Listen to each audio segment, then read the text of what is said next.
entrepreneurship was built in from childhood in me. Like I remember, I bought my first car right after my O levels with my own money.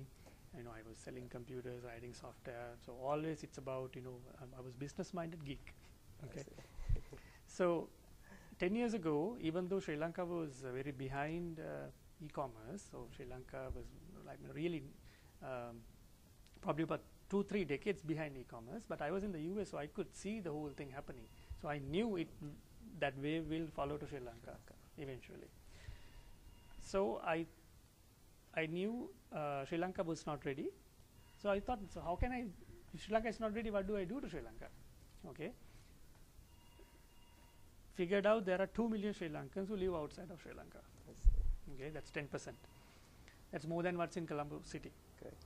So Sri Lanka was in a way ready, in a different place.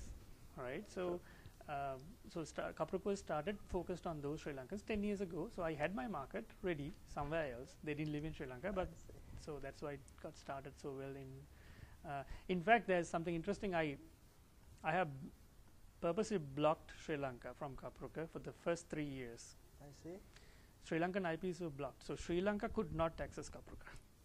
The reason for that was obviously, I know when you are starting up a novel idea, immediately you get competitors running after you, then you will not be able to get a good head start.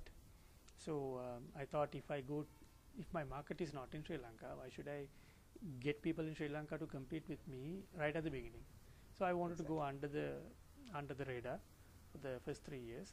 Once we really established ourselves after 3 years, we opened up.